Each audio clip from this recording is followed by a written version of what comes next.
Hello, thank you for watching this video. So in this video we're doing section 1 of November 2023 question paper mathematics paper 2.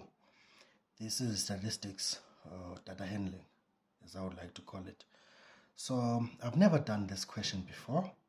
I always start at question 3 on the analytical geometry and then go forward because I don't have very good equipment to go through this or to present this kind of data. But this time I will try. Hopefully it will be clear. Let's see how this one will go. Then if it goes well, then maybe I'll continue doing these kind of questions. But I always skip them in the past. So let's go. Question 1. Question 1 read as follows. Truck drivers travel a certain distance and have a rest before traveling further. A driver kept the record of the distance traveled in kilometers on 8 trips and the amount of time he rested in minutes before he continued with his journey. The information is given in the table below. So let's read this again. They are saying truck drivers travel a certain distance and have a rest before traveling further. A driver kept a record of the distance he traveled in kilometers on 8 trips and the amount of time he rested in minutes before he continued his journey. The information is given in the table below. So this table that we have here, it shows that the distance traveled in kilometers. So this is the distance that is traveled by our driver. And then down here on the second row, we have the amount of time rested in minutes. So on the first row, we have the distance traveled, right, by the driver. And then on the second row, we have the amount of time rested after that distance has been traveled before he continues with the journey. So if you look at let's look at this table now. You can see that this guy traveled 180 kilometers here on the first trip, and then he rested 20 minutes before he continued. And then here he traveled 200 kilometers, right, on the second trip, and then he rested 25 minutes before he continued. Then again, he rested 400 kilometers. He traveled 400 kilometers and rested 55 minutes before he continued with the trip.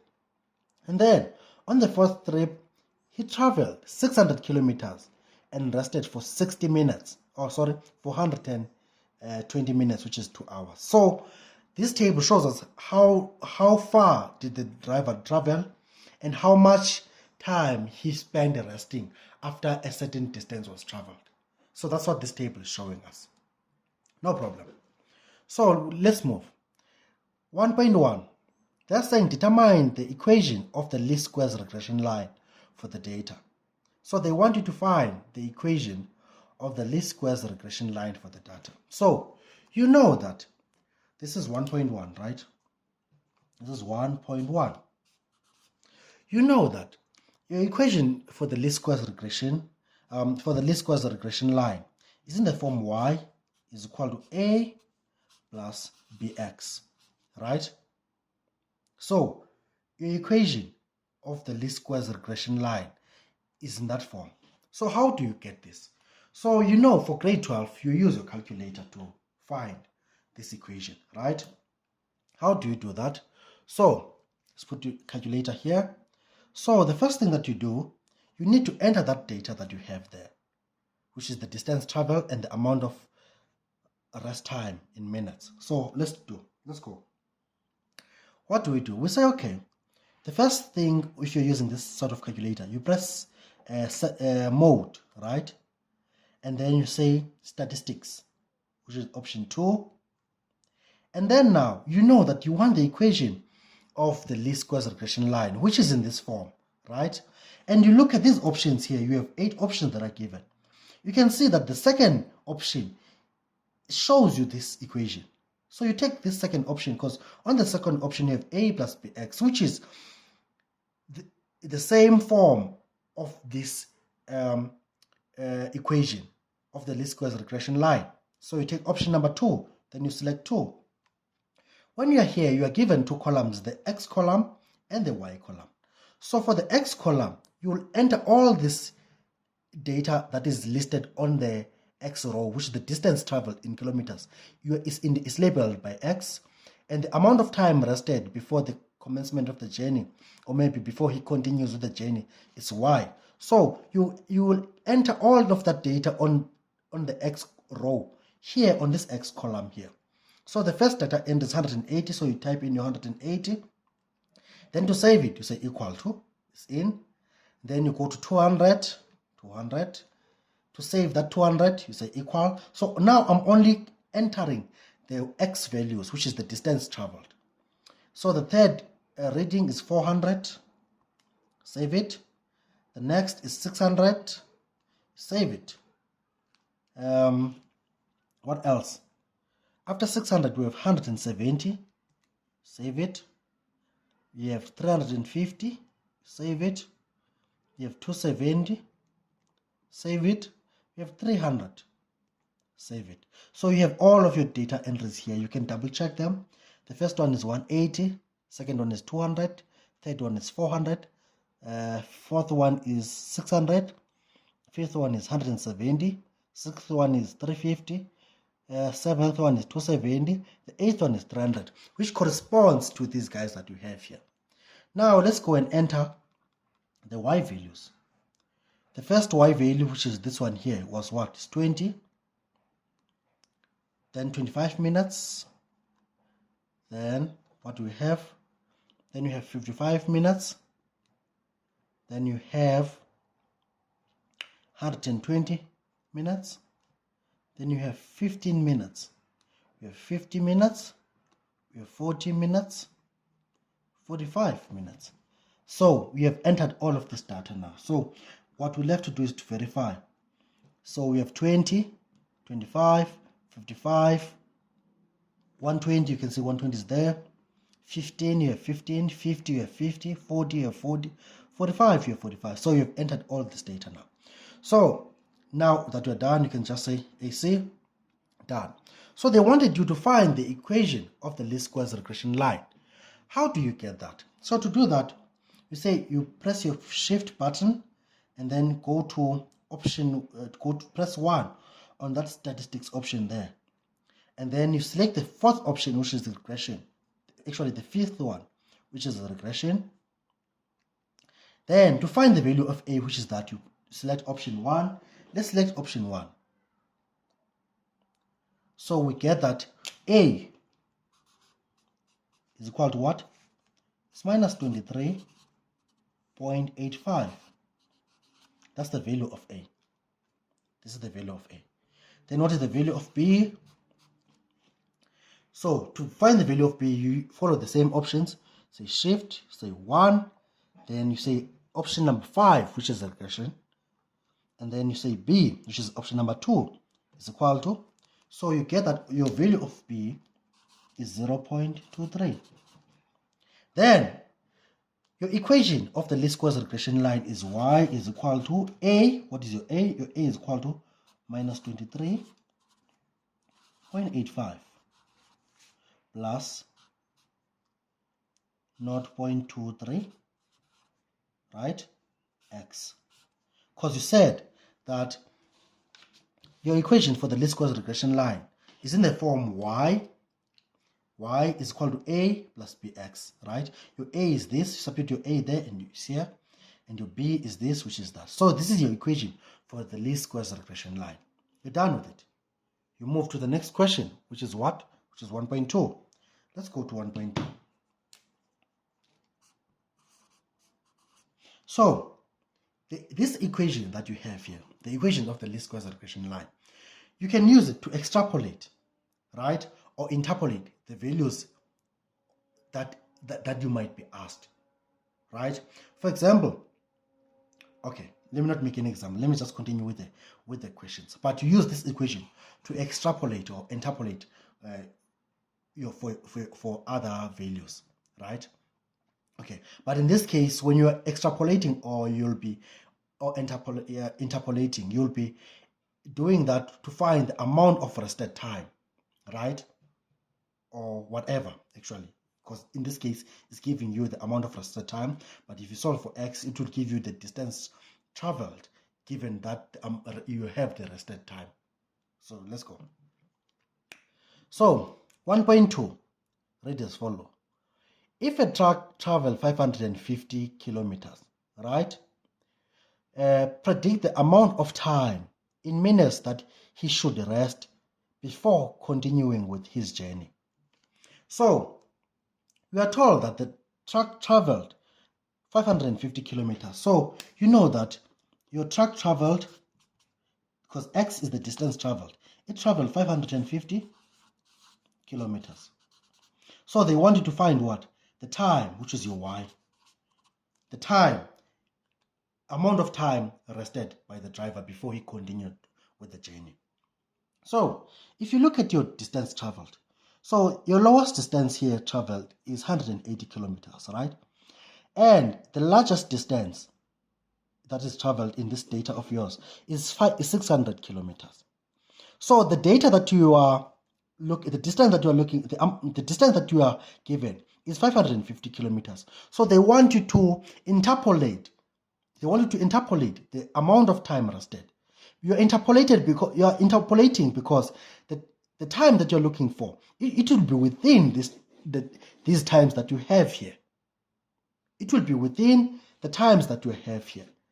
But if you were given a bigger distance, let's say 1,000 kilometers, which is outside this data that you are given, whatever amount that you'll be looking for, which is the amount of time in minutes, which is that you'll be extrapolating that, because you're looking for the data that is outside your given range. I don't know what I was going to say.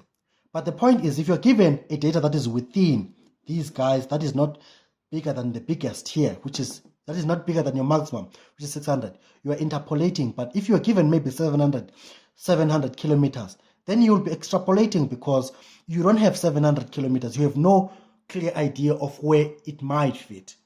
So in this case, we're given 550 kilometers, which is less than 600. So the amount that you'll be getting in minutes, it should be less than your 120, or it should be less than your 120. Yeah. So let's go.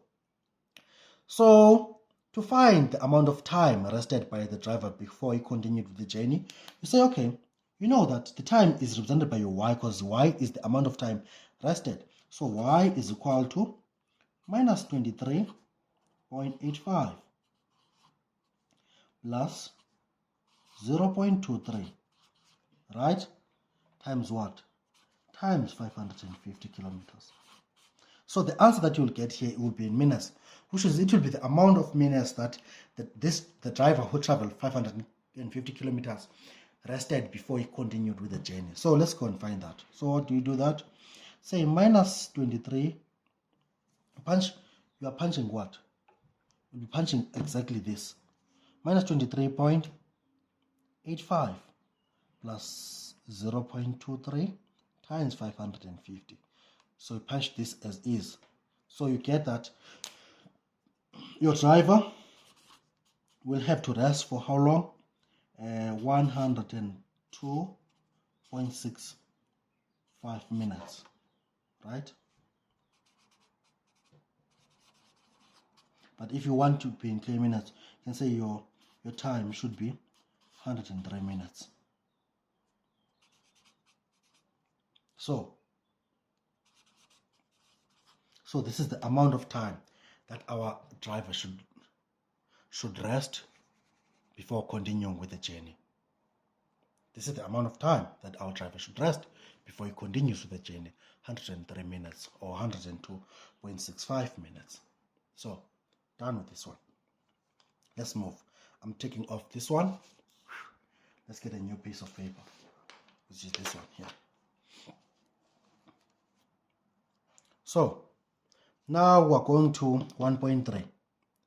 What are they saying at 1.3? 1.3. Write down the correlation coefficient for the data. So 1.3. At 1.3, they want you to write down the correlation coefficient of the data. So the correlation coefficient of the data is R, right? You also find it the same way that you found your A and B. You say shift, statistics, then regression, option number 5. Then your R is the correlation coefficient, which is 3. It came out to be 0.98. So this is your correlation coefficient. So what is the correlation coefficient? What does it do? Or what does it show? So the correlation coefficient, it shows you the relationship between your data, right? That's what the correlation coefficient does. It shows you the correlation, the relationship between your data. So the value of R, which is the correlation coefficient, is measured from what? From -1 to 1. Or 1, I would like to write it as R, less or equal to 1, greater or equal to -1. So if I were to draw a line like this, I would have -1 here, I would have 1 here. Let's say we have 0 here, we have -half here, let's say we have a half somewhere here. So the correlation coefficient will be between these two. So if your value of your correlation coefficient is here or there, right? So which means the relationship between your x value, which is your independent and your dependent variable, is perfect. So which means here, if you have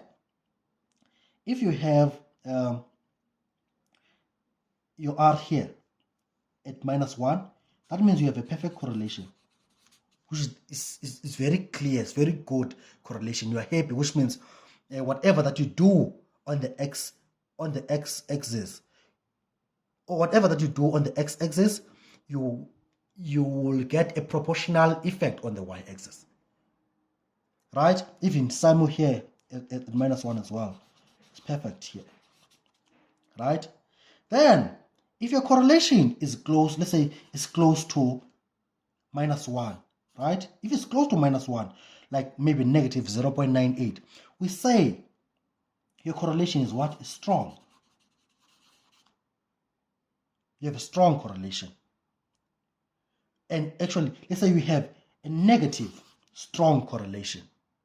Here you have a negative perfect correlation. Here you have a positive perfect correlation. So if your R is close to 1 here, which means if it's close to 1, which means you have a strong correlation as well, right? But this one, this strong one, you must indicate that it's positive.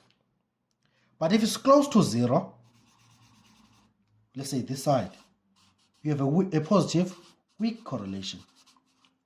This side close to 0, negative 0.03, which is you have a negative weak correlation.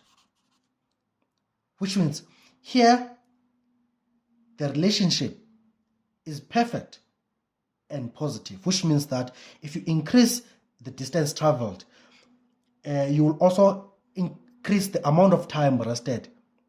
You will also increase the amount of time rested at the same proportion. That's what that means. But here it's strong. If you increase the distance traveled, what will that do?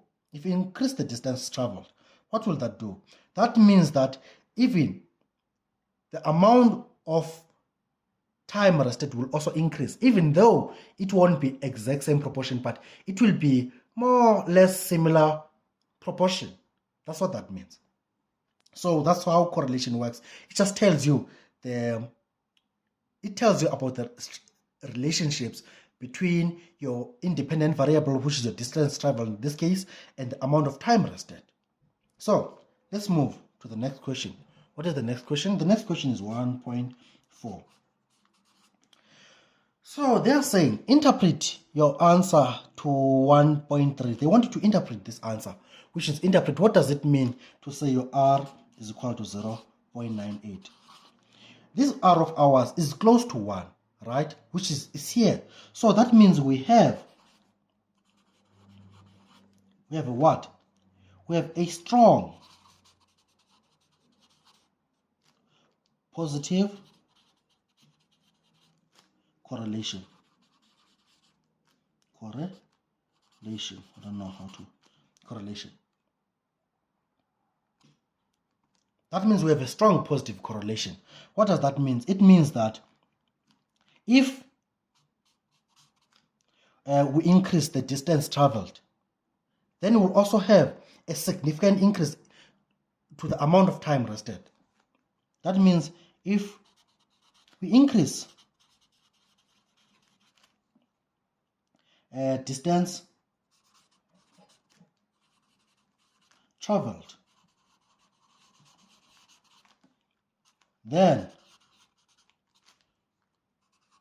we observe a significant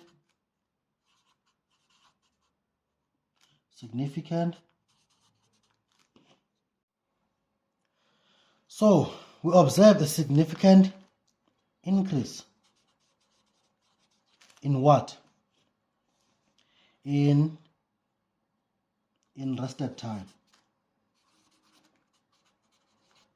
I'm sorry if this doesn't look very clear, but what this says is that if your R is close to 1, right, which is here, we have a strong positive correlation, right? We have a strong positive correlation. That means that if we increase the distance traveled, we will observe a significant increase in amount of time rested before the driver continues with the journey. That's what that means. So, done with 1.4. We move to 1.5.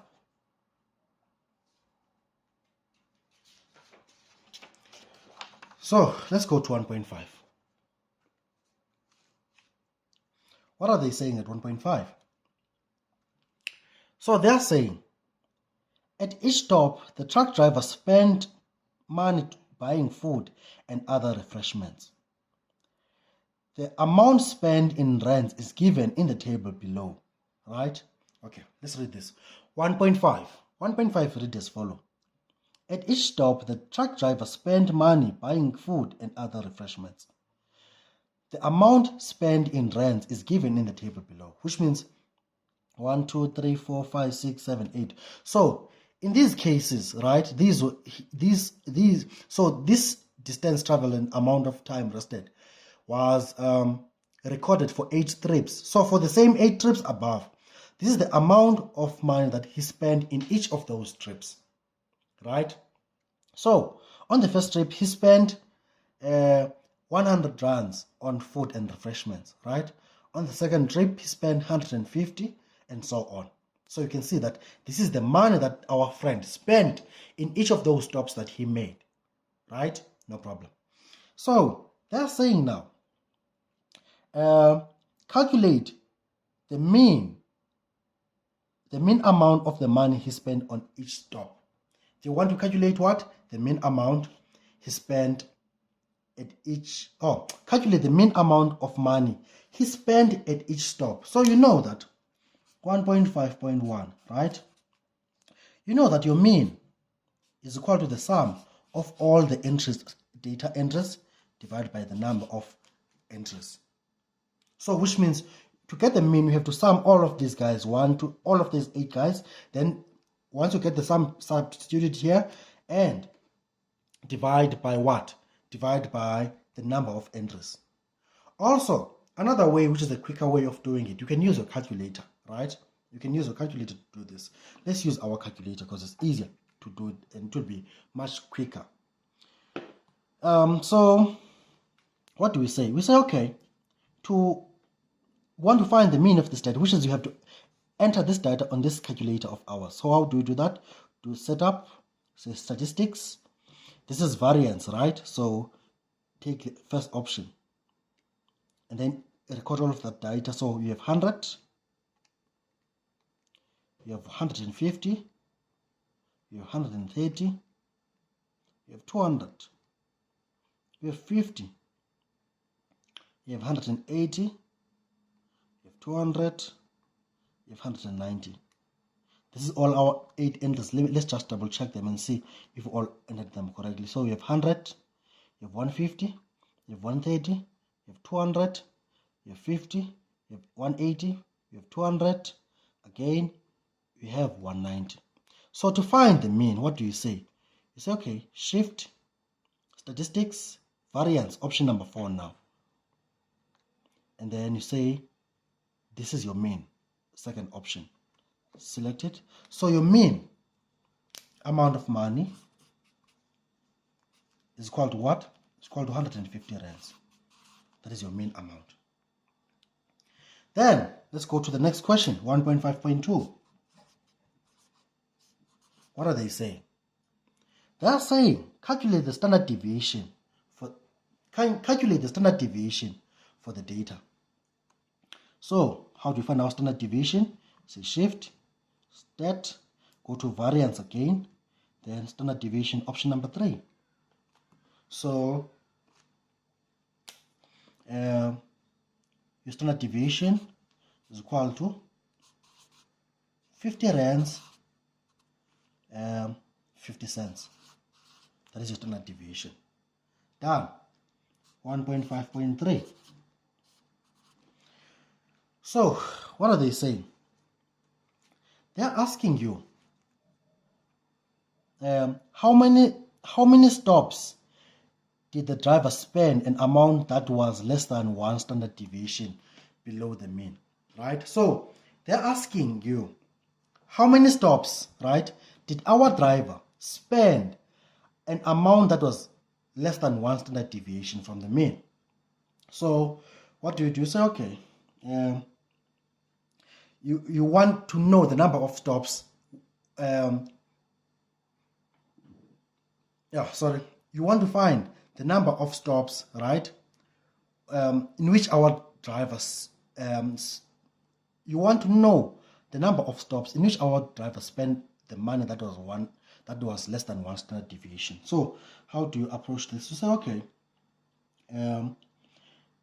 if you want an interval for data entries that are within 1 standard deviation, so we say your x is within 1 standard deviation, right?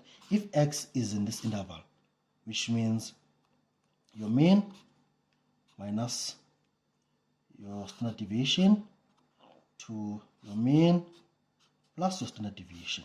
So if your data falls within this range, right, it falls within 1 standard deviation. So we need to find this range or this interval and see how many how many stops did our data, or was our data below this interval that we'll find here. So let's find this interval. So what is your mean? Your mean is 150 minus 50.5 to 150 plus 50.5. So say what do you do? Say, let's try to punch that out. Say 150 minus 50.5. This is 99.5, right? Then you punch the next one. It's 150 plus 50.5. 150 plus 50.5. So we get 200.5, right? So this here is your interval for all data entries that are within 1 standard deviation, right? So anything that falls outside is not within 1 standard deviation. Do you understand that? So now in our case they're asking how many stops did the driver spend an amount that was less than 1 standard deviation below the mean. So they're asking you how many stops did he spend less than this amount here, right? So you see 100 is bigger than this, 150 is bigger than this, 130 is bigger than this, 200 is bigger than this, 50 is below this, 200, 180 bigger than this, 200 bigger than this, 190 bigger than this.